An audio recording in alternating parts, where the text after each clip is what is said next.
हर हर महादेव। प्रिय दर्शकों, मनुष्य 3 कारणों से असफल होता है।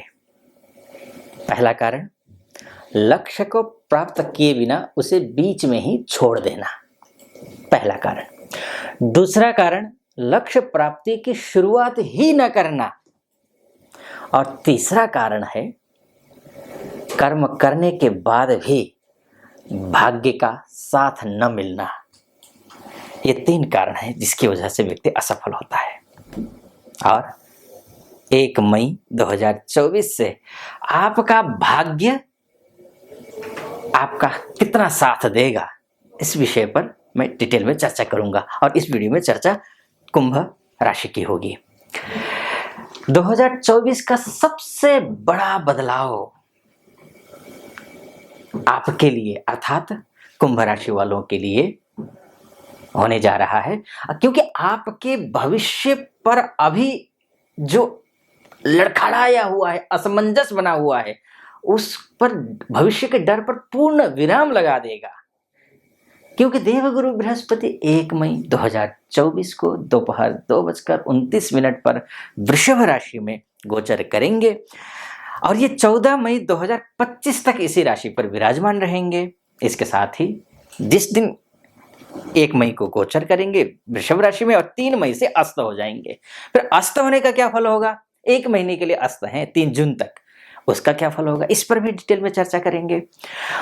उसके बाद जाकर के 9 अक्टूबर 2024 को फिर ये वक्री हो जाएंगे और वक्री गुरु आपको क्या फल देंगे, इस पर भी डिटेल में चर्चा करेंगे। यानी कि आमूल चूक परिवर्तन तो है, लेकिन क्या कुछ है परिवर्तन, ये डिटेल में बताऊंगा। और ये वीडियो में नक्षत्र ज्योतिष के हिसाब से बना रहा हूं। और मेरा एक और चैनल है जिसमें मैं ग्रह गोचर के हिसाब से वीडियो बनाता हूं। अब नीचे लिंक होगा डिस्क्रिप्शन पर, उस पर क्लिक करके उसको फॉलो कर सकते हैं आप। ये नक्षत्र ज्योतिष के हिसाब से, वो ग्रह गोचर के हिसाब से। हाँ, एक और निवेदन आपसे, आप पहली बार वीडियो देख रहे हैं तो पूरा वीडियो सुनिएगा। मेरा ज्योतिषीय विश्लेषण आपको सटीक लगे तो चैनल को सब्सक्राइब कर दीजिए, वीडियो को लाइक और कमेंट बॉक्स में जाकर के महादेव का भक्त हूं, आप पर भी महादेव की कृपा बनी रहे, ऐसी मेरी कामना। हर हर महादेव 5 बार या 11 बार अवश्य लिख दीजिएगा। ये जो वीडियो है मैं माफ कीजिए नक्षत्र ज्योतिष के हिसाब से बनाऊंगा, तो संक्षिप्त में ग्रह गोचर को 1-1.5 मिनट में समेट देता हूं। संक्षिप्त समझ लीजिए।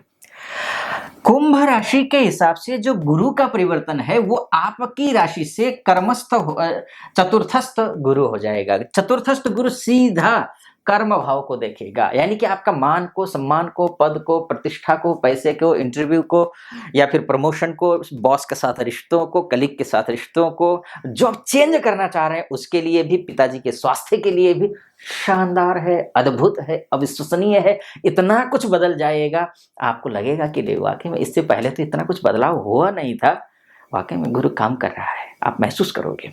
बशर्ते आपकी कुंडली में गुरु की स्थिति अच्छी हो, ध्यान रखिएगा। ये सब कुछ मेरा जो फलादेश है डिपेंड करता है आपकी कुंडली में ग्रहों की स्थितियां कैसी हैं। हो सकता है आपको गोचर में खराब स्थिति चल रही हो, इसलिए आप कष्ट झेल रहे हो, ये स्थिति है। लेकिन कुंडली ही अगर खराब हो तो ऐसी स्थिति में अगर गुरु खराब हो, मान के चलिए, तो फिर आप जो फलादेश कर रहे हैं वो सटीक नहीं बैठेगा। अगर आप इसमें भी मैं एक निवेदन करूंगा, नीचे नंबर होगा, उस नंबर पर आप अपनी कुंडली का विस्तार से चर्चा करना चाहते हैं कि मतलब कि वाकई में कब सुधरेगा नहीं सुधरेगा समय। कई बार होता क्या है कि ऐसे ऐसे आते हैं, मैं यहाँ से फलादेश करता हूँ, बोलता हूँ कि ये चीज़ें ठीक होंगे, लेकिन नहीं हो पाती। जब उन कुंडली मुझे दिखाने के लिए मेरे पास आते हैं तो पता चलता है कि उनके आने वाले 2-3 साल तक कुंडली तो समय ठीक हो ही नहीं रहा है। तो ये भी स्थिति होती है। ग्रह गोचर के हिसाब से समय ठीक है अगर आपकी कुंडली में थोड़ी बहुत ग्रहों की स्थितियां ठीक हो तो। एक अब आता हूं, उसके बाद जाकर के देखिए, आप अगर किसी पुराने बीमारी से परेशान हैं या फिर कहीं कोई पेच फंसा हुआ है, कोर्ट कचहरी का मामला फंसा हुआ है, तो भी ठीक होते हुए दिखाई दे रहे हैं। तीसरी बात, अब यहां पर अगर विदेश में रह रहे हैं आप या विदेश जाना चाहते हैं आप, या चाहती हैं, चाहते हैं में महिलाएं, माताएं, बहनें भी इसको उसी में अपने आप को समेट लें। मैं चाहते हैं शब्द मेरे मुंह से ज़्यादा, या फिर तो पुल्लिंग शब्द ज़्यादा निकलता है मेरे मुंह से, तो थोड़ा सा आप माताओं को भी आप अपने आप को इंक्लूड कर लीजिएगा। अगर आप विदेश में रहती हैं या रहते हैं, संघर्ष कर रही हैं या कर रहे हैं, दोनों ही स्थिति में आपके लिए शुभ है।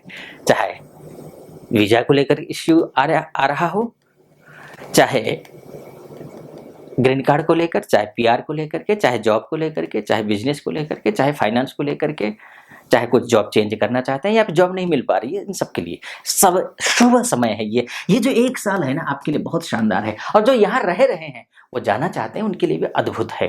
अब ज़्यादा विस्तार से तो मैंने दूसरे चैनल पर बोला हुआ है इस विषय पर। मैं अब नक्षत्र ज्योतिष पर आता हूँ। नक्षत्र ज्योतिष के सबसे पहले बात धनिष्ठा नक्षत्र की कर लेते हैं, अर्थात जिनका नाम गु और गे अक्षर से शुरू होता है ना, तो उनकी जो है कुंभ राशि है। ठीक, अब सबसे पहले इन्हीं की बात कर लेते हैं। गु और गे अक्षर से जिनका नाम शुरू होता है, धनिष्ठा नक्षत्र वालों के लिए ये जो समय है अत्यंत शुभ है। 1 साल, खासकर मैं रोहिणी नक्षत्र में जब तक गुरु महाराज हैं तब तक की बात कर रहा हूं, क्योंकि रोहिणी नक्षत्र के जो स्वामी होते हैं वो चंद्रमा होते हैं, और चंद्रमा के नक्षत्र में जाकर के गुरु महाराज बैठेंगे। आपके लिए गुरु महाराज फाइनेंस हाउस के स्वामी हैं, और वो जब चंद्रमा के नक्षत्र में जाकर के बैठेंगे, अगर आपने कहीं कर्जा लिया हुआ है, कर्ज उतारने में सहयोगी भूमिका निभाएगा ये गोचर, गुरु का नक्षत्र गोचर। एक दूसरी बात, कर्ज लेना चाहते हैं या फिर कर्ज मुक्त होना चाहते हैं, दोनों स्थिति में अच्छा है। दूसरी बात, शत्रु हावी हो रहे हैं और शत्रुओं से परेशान रहे हैं, पैसे का लेन देन को लेकर के खासकर जो है, जो व्यक्ति आपको टॉर्चर कर रहा है, तो वो शांत हो जाएगा। शत्रु अब हावी नहीं होंगे आप पर, बल्कि आपकी मित्रता हो जाएगी शत्रु के साथ में। तीसरी बात, कोई बीमारी है आपको, बीमारी से ठीक हो जाएंगे, बीमारी ठीक हो जाएगी, यानी कि निरोगी हो जाएंगे, ये आप समझ लीजिए। एक दूसरी बात यह है कि आर्थिक लाभ होता हुआ दिखाई दे रहा है। हर एक काम में, जिस भी फील्ड में आप हैं, उस फील्ड में आपको अच्छी सफलता मिल रही है धनिष्ठा नक्षत्र वालों के लिए। ठीक है जी। अब बात शतभिषा नक्षत्र की कर लेते हैं, यानी कि जिनका नाम गो अक्षर से शुरू होता है, जिनका नाम सा अक्षर से शुरू होता है, जिनका नाम सी अक्षर से शुरू होता है, जैसे सीताराम, जिनका नाम सु अक्षर से शुरू होता है, तो इनका जो नक्षत्र है वो शतभिषा नक्षत्र है। और शतभिषा नक्षत्र वालों के लिए ये जो समय है अत्यंत शुभ है, क्योंकि रोहिणी नक्षत्र का जो बृहस्पति हैं वो 8वें तारा हैं, मित्र तारा है। आपके नक्षत्र से मित्र तारा, और मित्र तारा जो होता है वो शुभ फल देता है। यानी कि अभी तक जितना भी खराब हुआ था, जो आपका समय आपके लिए शत्रु था, आपका समय आपके लिए शत्रु था, वो समय जब मित्र हो जाएगा तो हर एक चीज अच्छी हो जाएगी, हर मामले में आप अच्छे होते हुए दिखाई दे रहे हैं। तो ये एक बात है। दूसरी बात, अब आते हैं, और शतभिषा नक्षत्र किसी भी फील्ड में बोल रहा हूं मैं, आप चाहे गृहिणी हैं तो भी, आप चाहे नौकरी करती हैं तो भी, या करते हैं तो भी, बिजनेस करते या करती हैं तो भी, हर सब के लिए अच्छा है, फाइनेंशियल स्थिति अच्छी है। अब लास्ट में एक नक्षत्र बचा हुआ है, ये है पूर्वा भाद्रपद नक्षत्र। बहुत अच्छा नक्षत्र है ये, जिनका अक्षर से शुरू होता है, जिनका नाम से शुरू होता है, जिनका नाम सो से शुरू होता है, या फिर दा से शुरू होता है, जैसे दामोदर, ऐसे नाम, इन अक्षरों से नाम जिनका शुरू होता है, उनका जो नक्षत्र बनता है पूर्वा भाद्रपद नक्षत्र बनता है। और पूर्वा भाद्रपद नक्षत्र वालों के लिए अब जो ये शुरू हो रहा है समय, अच्छा मैं एक बात और बोलूं कि ये ग्रह गोचर जो है ना, ये 1 मई से ही है, और जो नक्षत्र ज्योतिष का जो फलादेश कर रहा हूं मैं, ये आपको जो है 16 जून से लेकर के है, खासकर ध्यान रखिए, बल्कि 12 जून से लेकर के है। जैसे ही रोहिणी नक्षत्र में बृहस्पति प्रवेश करेंगे, तब से लेकर के साल के अंत तक का मैं कैलकुलेशन कर रहा हूं। तो ये स्थिति है। तो इनके लिए भी समय तो अच्छा है, लेकिन टर्म्स ऑफ कंडीशन लागू होते हैं आपके लिए, पूर्व भाद्रपदा वालों के लिए, क्योंकि 7वां तारा है, वध तारा होता है। वध तारा जो होता है ना, काम में विघ्न डालता है।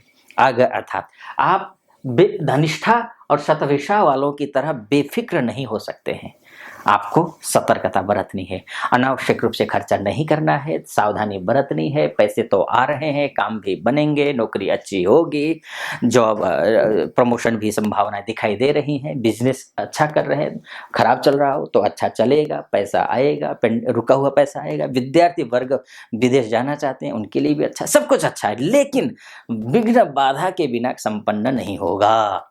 उसके लिए करना क्या है, आपको ध्यान रखिए, आपको करना है, आपके आसपास में अगर कोई छोटी छोटी बच्चियां हो 8-9 साल तक की, उनको शुक्रवार के दिन टीका लगा करके, उसमें टीका और अक्षत माथे पर लगा करके आप उनको सफेद वस्तु गिफ्ट कीजिए। ये आप करिए। एक दूसरा आपको काम करना है, आप विद्यार्थियों के लिए जो सक्षम नहीं है, असक्षम है, उन विद्यार्थियों के लिए बुक्स गिफ्ट कीजिए, या कॉपियां गिफ्ट कीजिए, या यूनिफॉर्म गिफ्ट कीजिए। आप ऐसा करिए, ये भी अच्छा है। या फिर बच्चियों को घर बुलाकर टीका लगा कर केसर डाल करके खीर बनाइए और वो खीर खिलाइए और अपने हाथों से खिलाइए। आपके लक्ष्मी जी का वास होगा आपके घर में, सब कुछ ठीक हो जाएगा। ये दूसरा जो उपाय है वो ये है, क्योंकि आपका जो धनेश है, आपके जो धनेश और आपके लाभेश कुंभ लग्न वालों के लिए गुरु महाराज ही हैं, और गुरु की उपासना आपको करनी है। तुलसी जी घर में है तो संडे को छोड़ करके रोज तुलसी जी पर जल चढ़ाइए, और शाम को तुलसी जी के मठ के नीचे एक घी का दीपक जलाइए। इतना करेंगे सब कुछ ठीक होगा। फिलहाल इस वीडियो को मैं यहीं पर समाप्त करता हूं। कुछ विशेष जानना चाहते हैं या चाहते हैं तो नीचे नंबर है, उस पर कॉल कर लीजिए, हमारे प्रतिनिधि से बात कीजिए, प्रतिनिधि से बात करके मुझसे आप बात करने के लिए अपॉइंटमेंट ले लीजिए। अच्छा लगा हो तो चैनल को सब्सक्राइब कर दीजिएगा, वीडियो को लाइक, और कमेंट बॉक्स में हर हर महादेव 5 बार या 11 बार अवश्य लिख दीजिएगा। फिलहाल अनुमति दीजिए। हर हर महादेव।